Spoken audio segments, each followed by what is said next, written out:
இன்றைக்கி வீடியோவில் சுவையான கொழுக்கட்டை எப்படி செய்யலாங்கிறத பார்க்கலாம். இது வந்து 10 நிமிஷத்தில் செஞ்சிடலாம். நான் பொய் சொல்லலை, உண்மையாகவே 10 நிமிஷத்தில் செஞ்சிடலாம். வாங்க எப்படி செய்யலாம் அப்படிங்கிறத பார்க்கலாம்.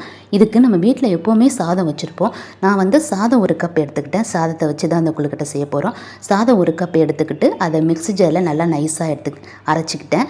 சாதத்தை அரைச்ச விழுத வச்சுக்கிட்டு அரிசி மாவு இருக்குது பார்த்திங்களா, நான் வந்து இடியப்ப மாவு வச்சுருந்தேன். இடியப்ப மாவை போட்டு உப்பு விட்டு நல்லெண்ணெய் போட்டு நல்லா மாவு நல்லா பசறி விட்டுங்க. கோதுமை மாவு சப்பாத்தி மாவு பதத்துக்கு நல்லா பசறி விட்டு உருண்டை உருண்டையாக உருட்டி இதை போல் ஊட்டி வச்சுக்கோங்க. இட்லி பானில் வச்சு 10 நிமிஷத்தில் வேக வச்சிங்கன்னா கொழுக்கட்டை ரெடி ஆகிடும். அது கூட நல்லெண்ணெய் விட்டு கடுகு, உளுத்தம் பருப்பு, கருவேப்பிலை, பட்டை மிளகாய் போட்டு பெருங்காயம் கொஞ்சமாக போட்டு நம்ம வேக வச்சு எடுத்த கொழுக்கட்டை இதில் போட்டு நல்லா வதக்கி விட்டுக்கோங்க. தேங்காய் ஒரு 1/2 மூடி போட்டுக்கோங்க.